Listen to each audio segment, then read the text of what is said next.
जय हिंद दोस्तों। Current GK के वीकली करंट अफेयर में आपका स्वागत है। ये आपका मई दूसरे सप्ताह का करंट अफेयर है, जो 8 से 15 मई तक का करंट अफेयर है। ठीक है, इसमें 25 प्लस वस्तुनिष्ठ और सांख्यिकी प्रश्नों का संग्रह है, जो बीपीएससी रेलवे सभी एग्जाम के लिए महत्वपूर्ण है। तो आइए चलते हैं पहला क्वेश्चन से।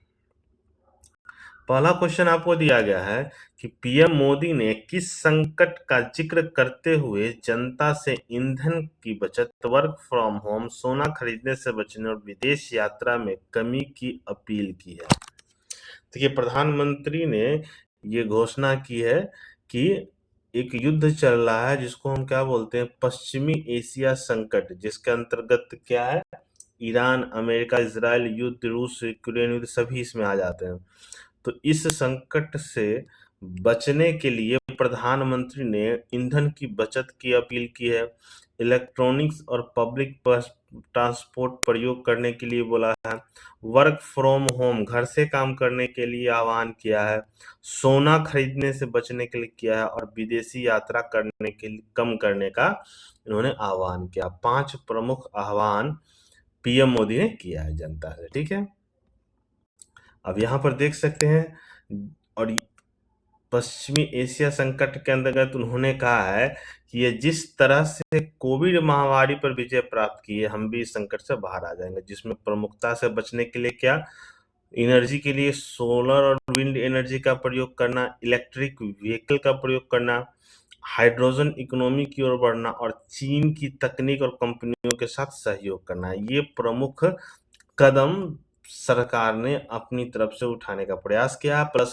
5 जो आपका कदम है जनता के लिए आह्वान किया। ठीक है, चलिए अगला क्वेश्चन है कि शहर और राज्य में स्थित बरगी डैम में 30 अप्रैल 2026 को पर्यटकों से भरे क्रूज को डूबने से कईयों की मौत हो गई है। ये किस राज्य में है?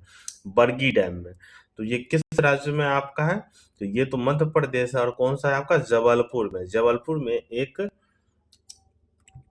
एक जहाज के डूबने से पर्यटकों की मौत हो गई है। ठीक है ना, आप यहाँ देख सकते हैं, बोला जबलपुर के मध्य प्रदेश में क्रूज से 39 पर्यटक और 2 चालक 10 सदस्य इस पर सवार थे, और लगभग डैम से 300 मीटर दूर 20 फीट की गहराई में आंधी की वजह से ये डूब गई थी। और इसमें क्या था कि मौजूदा पर्यटक लाइफ जैकेट नहीं पहने हुए थे, जिसके कारण लोगों की मौत ज्यादा हुई है। ठीक है ना, जब डूबने लगा तब कर्मचारियों ने लाइफ जैकेट पहनना शुरू किया। तो कहाँ? जबलपुर, मध्य प्रदेश के जबलपुर में। ठीक है ना, और याद रखिए किस डैम की बात हुई? बरगी डैम की। क्वेश्चन नंबर 3 है कि पश्चिम बंगाल विधानसभा 2026 में किस राजनीतिक दल ने बहुमत हासिल की है? तो पश्चिम बंगाल में हाल ही 2026 में जो चुनाव हुआ, उसमें जीतने वाली कौन सी पार्टी है? BJP, Bharatiya Janata party. किसको हरा है? तृणमूल कांग्रेस को हरा है। ठीक है ना, अब यहाँ पर देखिए, पश्चिम बंगाल में कुल कितने सीटें हैं? 294 है। ठीक है ना, 294 में बहुमत कितना चाहिए? 148। तो भाजपा को 206, टीएमसी को 81, कांग्रेस को 2, सीपीआई को 1, बाकी को इन्होंने मिला है। ठीक है ना, एक सीट पर पुनर्चुनाव होने की उन्होंने घोषणा की है। और बंगाल के इतिहास में पहली बार है जब भाजपा की सरकार बनी है, और टीएमसी को हराकर भाजपा ने पहली बार सत्ता में आई है। इसमें और भी इम्पोर्टेंट है कि टीएमसी के नेता और प्रेजेंट का जो मुख्यमंत्री थी ममता बनर्जी, जो भवानीपुर सीट से हार गई है। ठीक है ना, ये भी महत्वपूर्ण न्यूज में है पश्चिम बंगाल का। और किससे हारी है? शुभेंदु अधिकारी से। ठीक है, क्वेश्चन नंबर 4 है, तमिलनाडु विधानसभा चुनाव 2026 में किस पार्टी ने सबसे अधिक सीट जीती है? देखिए, तमिलनाडु विधानसभा में सबसे अधिक पार्टी जिन्होंने जीता है वो नई पार्टी है, इसका नाम है टीवीके। ठीक है ना, किसको हरा है? डीएमके को हरा कर उन्होंने जीता है। अब यहाँ पर देखिए, टीवीके का पूरा नाम है जोसेफ विजय चंद्रशेखर, ये एक्टर है, इनकी पार्टी है टीवीके, जिन्होंने 108 सीट जीती है। बाकी एआईडीएमके, बीजेपी, डीएमके, कांग्रेस आदि इन्होंने जीता है। कुल सीट कितना है? 234, और जीतने के लिए कितना चाहिए? 118 चाहिए। ठीक है ना, तमिलनाडु में 2 साल पुरानी एक्टर विजय की पार्टी है टीवी के। ठीक है ना, जिन्होंने ये चुनाव जीता है, ठीक है ना। और इसमें सबसे महत्वपूर्ण है कि वर्तमान मुख्यमंत्री एम.के. स्टालिन विधानसभा चुनाव हार गए, इसमें भी जैसे बंगाल में वैसे ही तमिलनाडु में, ठीक है। अगला क्वेश्चन है, केरलम विधानसभा चुनाव 2026 में किस संगठन ने सबसे अधिक सीटें जीती? ये संगठन है, तो किसने जीती है? ये जीती है यूडीएफ।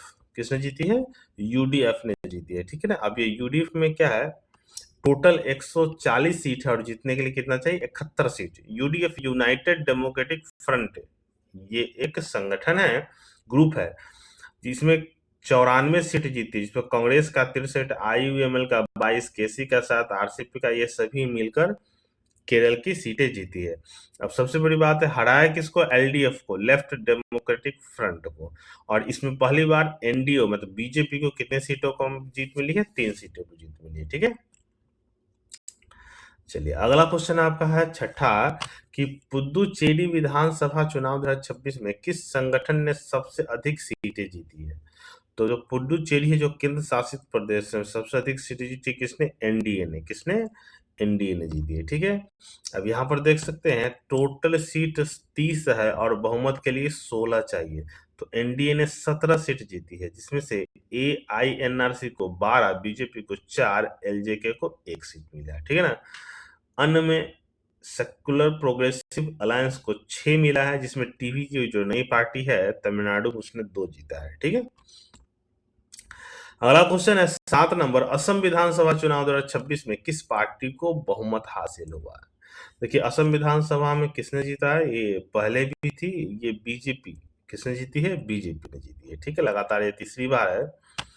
असम विधानसभा में कुछ सीटें हैं कितना? 126 और जीतने के लिए 64 चाहिए, जिसमें एनडीए को 102 सीट मिला है, जिसमें बीजेपी को 82, असम गण परिषद को 10, बीपीएफ को 10 मिला है, ठीक है ना। कांग्रेस को केवल 21 सीट मिला है। और असम में हेमंत बिश्व शर्मा की जो सरकार थी फिर से वापस आई है और ये भाजपा की लगातार तीसरी बार सरकार बनी है असम में, ठीक है। अगला क्वेश्चन है, भारत में सेल ब्रॉडकास्ट अलर्ट सिस्टम का विकास किस संस्थान ने किया, जिसे सचेत इमरजेंसी अलर्ट सिस्टम कहा गया? ठीक है ना, सचेत। तो ये सचेत इमरजेंसी सिस्टम है, किसके द्वारा विकसित किया गया? सीडॉक के द्वारा। ऑप्शन क्या हो जाएगा आपका? सी हो जाएगा, ठीक है। अब यहाँ पर देखिए सचेत का फुल फॉर्म क्या होता है? System for advanced communication and holistic emergency transmission.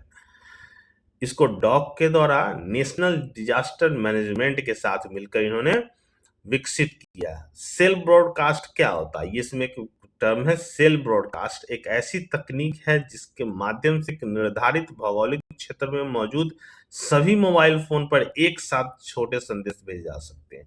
1 to many तकनीक है जो एक साथ लाखों उपकरणों को पहुंच में सक्षम है।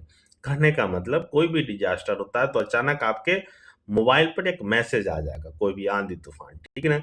विश्व के 30 से अधिक देश इस प्रणाली का उपयोग करते हैं।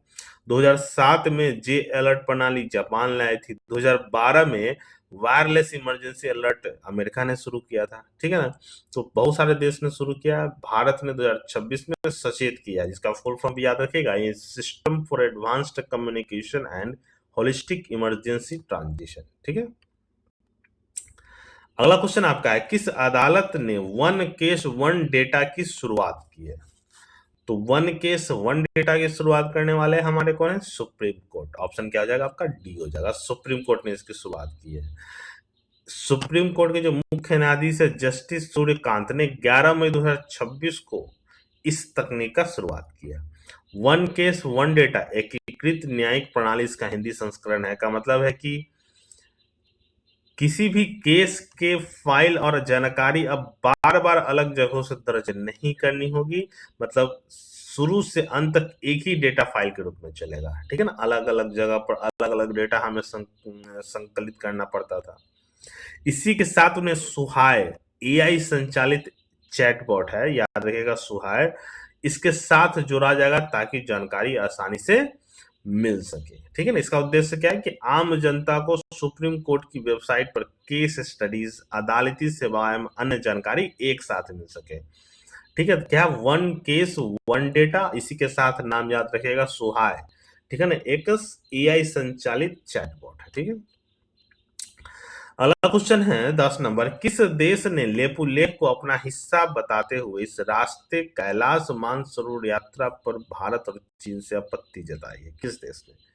तो हाल ही में एक जिंजी आंदोलन हुआ था हमारे पड़ोसी देश नेपाल में। नेपाल देश ने कैलाश मानसरोवर यात्रा पर भारत और चीन से आपत्ति जताई है। क्या जगह? नेपाल। अब इसके बारे में थोड़ा सा जान लीजिए। लेपुलेख, काला पानी और लंपियाधुरा, ये 3 क्षेत्र जो भारतीय राज्य उत्तराखंड पिथौरागढ़ जिले का हिस्सा है।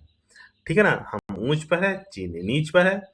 और लेपुलेख के रास्ते चीन में कैलाश मानसरोवर तक यात्रा जुलाई में शुरू होगी और कैलाश मानसरोवर यात्रा के लिए 2 समझौते किए गए थे, याद रखिएगा, मई 2013 और सितंबर 2014 में। ठीक है ना, मई 2013 में लेपुलेख दर्रा और सितंबर 2014 में नाथुला दर्रा। ठीक है ना, भारत और चीन समझौते को वर्ष 1954 में इस यात्रा को शुरुआत की गई थी। 1959 में तिब्बत विद्रोह के कारण इसको बंद कर दिया गया था। 1962 में भारत चीन युद्ध के कारण बंद हो गई थी। पुनः 1981 में भारत चीन एक समझौते के साथ इसकी शुरुआत हुई थी। याद रखिएगा, समझौता 1954 में हुआ था, 62 में बंद हो गया था और 81 में फिर से शुरू हुआ था। ठीक है, क्वेश्चन आपका है कि संयुक्त राष्ट्र महासभा UNGA के 80वें सत्र के अध्यक्ष का नाम बताइए जो मई 2026 में भारत की यात्रा पर पहुंची थी। ठीक है ना, महत्वपूर्ण है। तो संयुक्त राष्ट्र महासभा के 80वें सत्र के जो अध्यक्ष, उसका नाम है एनालेना बेरबॉक। उसका नाम क्या है? Annalena Baerbock. ऑप्शन क्या हो जाएगा? डी हो जाएगा। ठीक है, अब यहाँ पर देखिए, ये एनालेना बेरबॉक जो है, ये 26-27 अप्रैल को दिल्ली यात्रा पर थी। वह जर्मनी से है, पहले विदेश मंत्री रह चुकी है और महिला अध्यक्ष, ये 5वीं दुनिया की महिला अध्यक्ष है। अगर UNGA की स्थापना की बात करें तो कब हुआ था? 24 अक्टूबर 1945। वर्तमान में 193 सदस्य है और इसका मुख्यालय यूनाइटेड स्टेट अमेरिका का न्यूयॉर्क शहर है। ठीक है ना, ये 3 चीज बहुत महत्वपूर्ण है, स्थापना, सदस्य और इसका हेडक्वार्टर। वर्तमान में एनालेना बेरबॉक इसके अध्यक्ष है। अगला क्वेश्चन है राज्य से कि किस राज्य के विक्रमशिला सेतु का 34 मीटर हिस्सा मई 2026 में गंगा नदी में गिर गया? इससे 16 जिलों के कनेक्टिविटी प्रभावित होगी। ये किस राज्य में? तो ये किस राज्य में? आपका बिहार राज्य में है। ठीक है ना, जो विक्रमशिला सेतु है वो गिर गई है। ठीक है ना, हाँ देखिएगा, यह बिहार के भागलपुर में 4.7 किलोमीटर लंबा पुल यूपी ब्रिज कॉर्पोरेशन ने बनाया था। उस समय के मुख्यमंत्री राबड़ी देवी कार्यकाल में ये बना हुआ था। ठीक है ना, तो ये टूट गया है।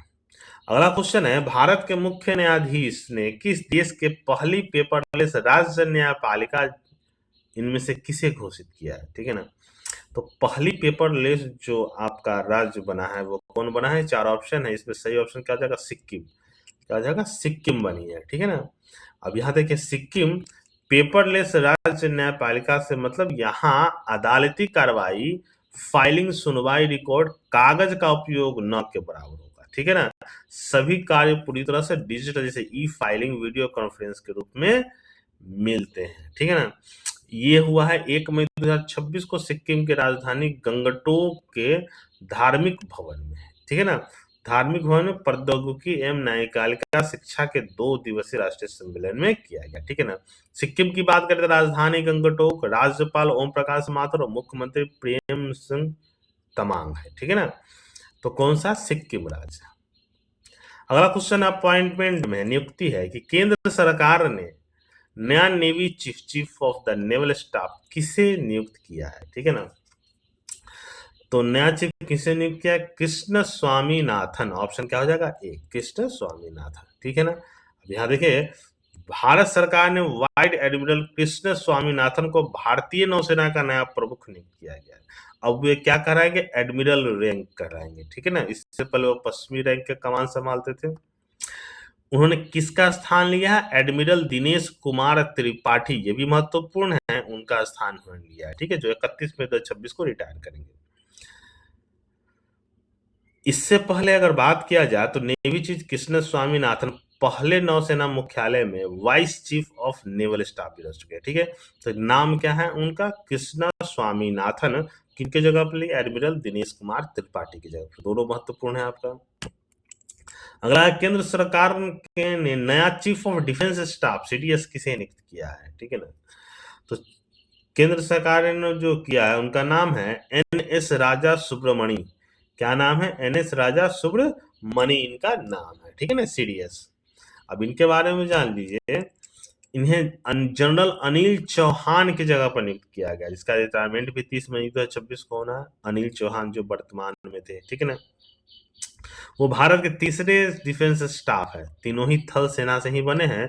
पहले थे विपिन रावत, दूसरा अनिल चौहान और तीसरे क्या बने? एनएस राजा सुब्रमणी। ठीक है।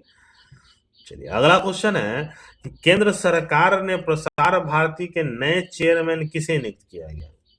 तो देखिए, केंद्र सरकार ने प्रसार भारती का जो नए चेयरमैन नियुक्त किया उनका नाम क्या है? प्रसून जोशी। ऑप्शन क्या है? बी, प्रसून जोशी। ठीक है। अब यहाँ देखिए, सूचना एवं प्रसारण मंत्रालय ने मई 2026 में प्रख्यात गीतकार और लेखक प्रसून जोशी को प्रसार भारती का अध्यक्ष नियुक्त किया। प्रसार भारती क्या है?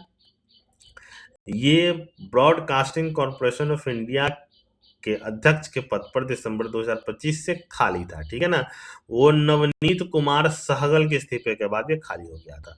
यह भारत की सार्वजनिक प्रसारण संस्था, स्थापना 23 नवंबर 1997, मुख्यालय क्या आपका? नई दिल्ली में। ठीक है।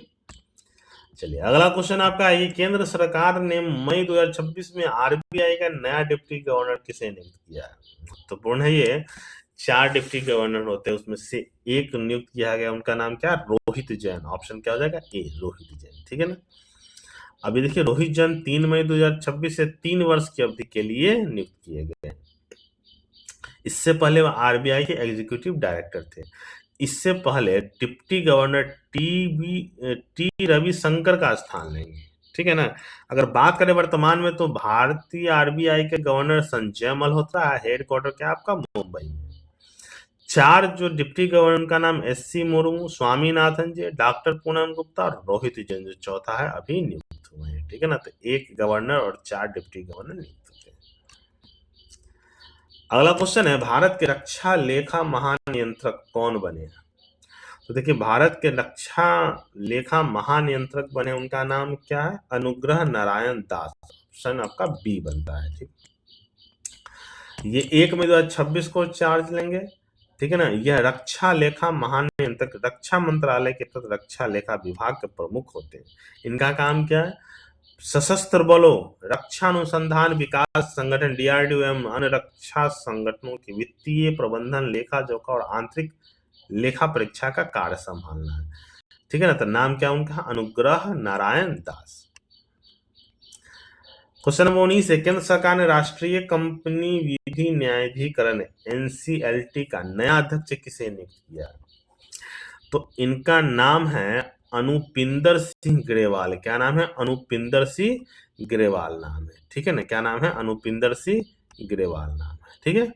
अब यहाँ पर देखिए, अनुपिंदर सिंह ग्रेवाल पंजाब हरियाणा हाईकोर्ट के पूर्व जज है। ठीक है ना। वो 5 साल तक या 67 वर्ष की उम्र तक रहेंगे। अगर राष्ट्रीय कंपनी विधि न्यायाधिकरण की स्थापना क्या करता है? यह भारतीय कंपनी से जुड़े विवाद और दिवालिया मामलों का समाधान करता है। इसकी स्थापना 1 जून 2016 में कंपनी अधिनियम 2013 के तहत हुआ था। ठीक है। तो नाम क्या? अनुपिंदर सिंह ग्रेवाल।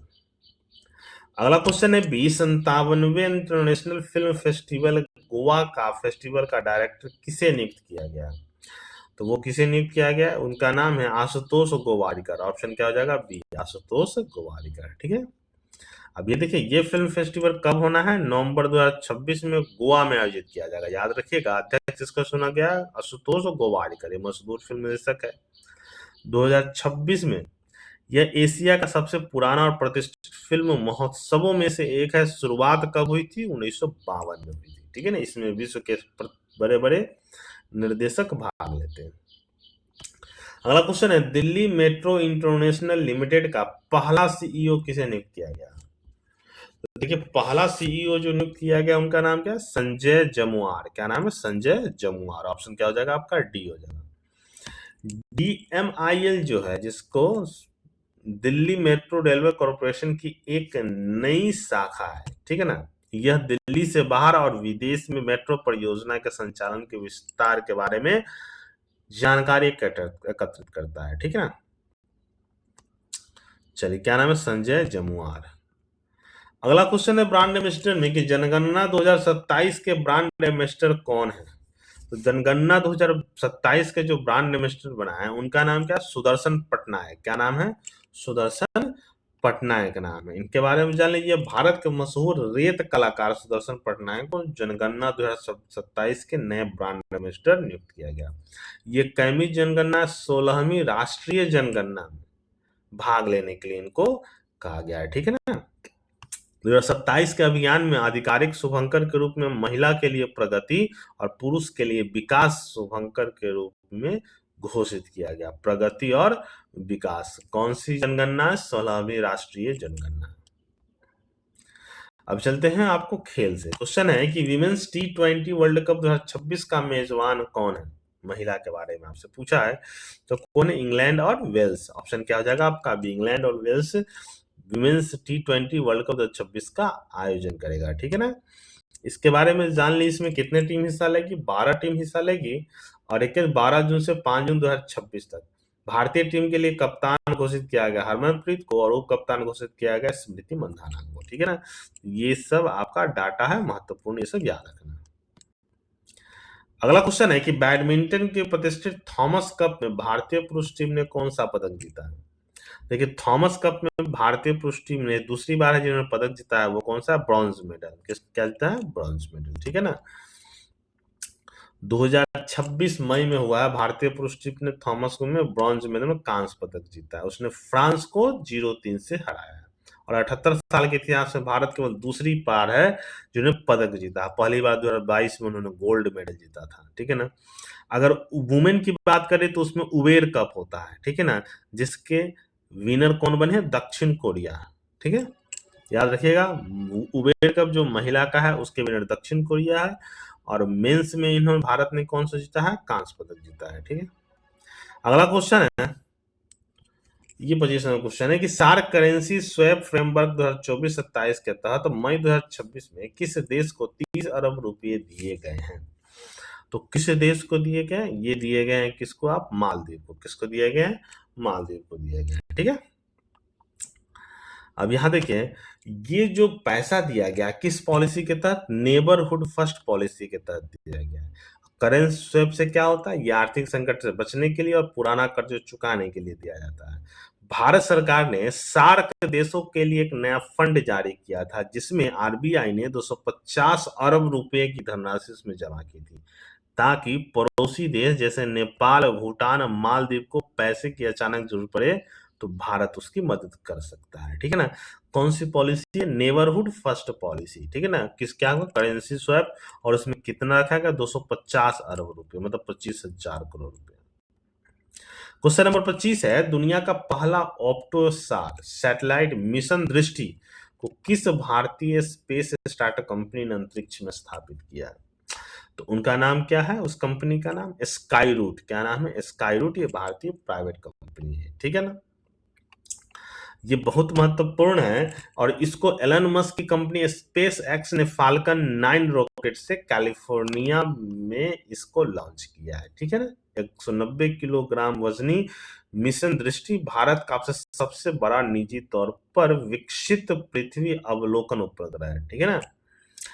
ये दुनिया की पहली बार या विश्व स्तर पर पहला ऐसा सैटेलाइट है जो एक ही प्लेटफॉर्म पर इलेक्ट्रो ऑप्टिकल और सिंथेटिक अपर्चर रडार दोनों एक साथ हुए।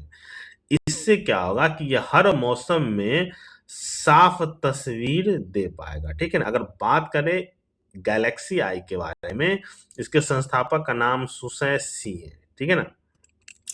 इससे क्या फायदा होगा? याद रखिएगा, इससे रक्षा सीमाओं की निगरानी होगी, फसल की सटीक जानकारी होगी, आपदा प्रबंधन में इसको सहयोग होगा और समुद्री निगरानी बुनियादी ढांचा में सहयोग होगा। ठीक है ना।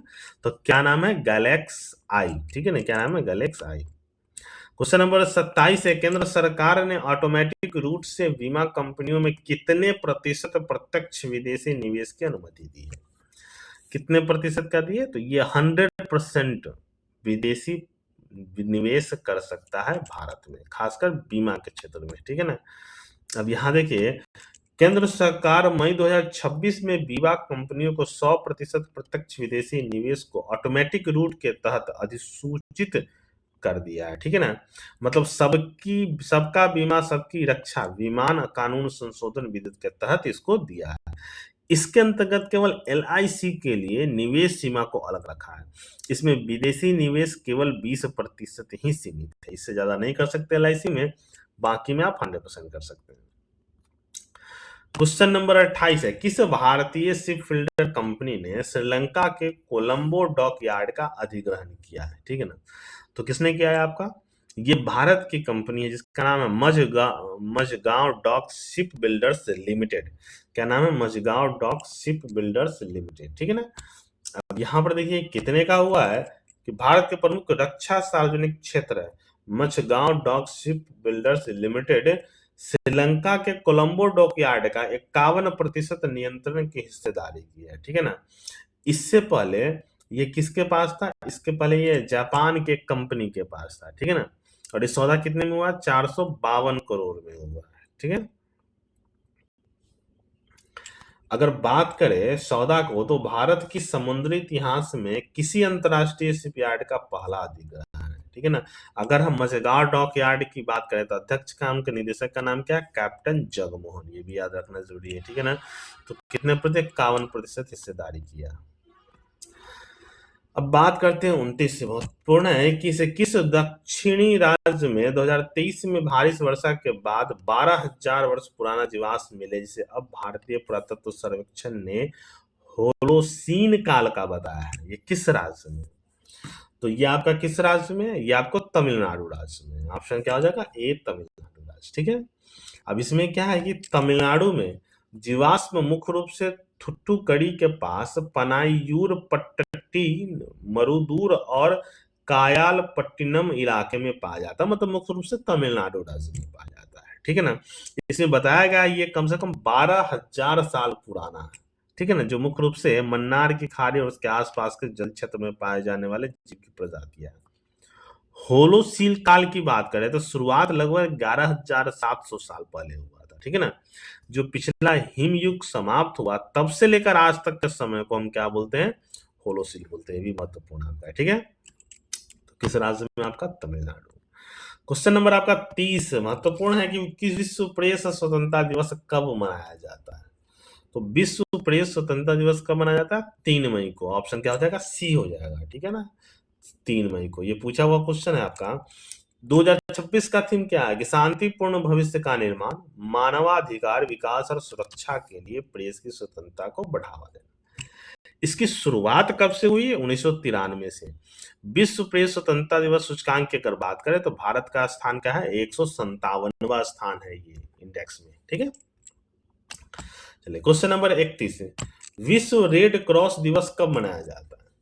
देखिए विश्व रेड क्रॉस दिवस मनाया जाता है कब, 8 मई को। कब मनाया जाता है, 8 मई को मनाया जाता है, ठीक है। अब यहाँ देखिए 8 मई को थीम क्या है इस बार 2026 का, मानवता में एकता, ठीक है ना।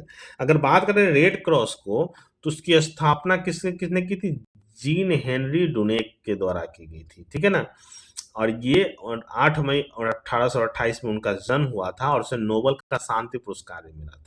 अगर हम रेड क्रॉस की अगर बात करें तो रेड क्रॉस क्या है, वैश्विक मानवतावादी नेटवर्क है जिनका उद्देश्य बिना किसी भेदभाव को पीड़ित लोगों को मदद करना है, ठीक है ना। जिसको ब्लड की जरूरत है मुख्य रूप से, उनको यह ब्लड प्रदान करते हैं, ठीक है ना। वर्ल्ड एथलेटिक्स दिवस कब मनाया जाता है, तो वर्ल्ड एथलेटिक्स दिवस मनाया जाता है कब, 7 मई को। ऑप्शन क्या हो जाएगा, ए 7 मई को, ठीक है। अब यहाँ देखिए 7 मई को विश्व एथलेटिक्स दिवस की शुरुआत 1996 में हुई थी, ठीक है ना। इसको प्रोत्साहन करने और फिटनेस और स्वास्थ्य की महत्ता को बढ़ावा देने के लिए इसको बनाया जाता है। अगर विश्व एथलेटिक्स के मुख्यालय की अगर बात किया तो कहाँ, मोनाको में है। स्थापना 17 जुलाई 1912 ईस्वी को हुई थी। तो शुरुआत 1996 को 7 मई को मनाया जाता है। अब यह क्वेश्चन आ है कि अंतर्राष्ट्रीय नर्स दिवस अवसर पर 12 मई 2026 को कितने नर्सिंग पेशेवरों को राष्ट्रीय फ्लोरेंस नाइटिंगेल पुरस्कार 2026 प्रदान किया? ये बहुत महत्वपूर्ण है, ये पूछा जाता है क्वेश्चन। तो ये कौन कितने का है आपका? ये 15 व्यक्ति को दिया गया था, ठीक है ना, खासकर महिला को दिया जाता है ये। राष्ट्रपति भवन में एक समारोह में भारत के माननीय राष्ट्रपति द्रौपदी मुर्मू ने 15 नर्सिंग पेशेवरों को राष्ट्रीय फ्लोरेंस नाइटिंगेल सम्मान से सम्मानित किया गया। मुख्य रूप से बात करें तो लक्षद्वीप की आयशा बीबी, लद्दाख की नर्स दाई कुलवंदर पढ़ी, दिल्ली के श्रवण कुमार ढाका, सैन्य चिकित्सक का नाम मेजर जनरल नसाम पीवी को विशेष योगदान के लिए पुरस्कार दिया गया, ठीक है ना, राष्ट्रीय फ्लोरेंस नाइटिंगेल पुरस्कार, ठीक है।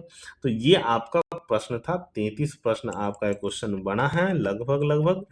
तो आपका ये दूसरा सप्ताह का, इसे पसंद आए तो शेयर, लाइक और कमेंट भी करना है। धन्यवाद।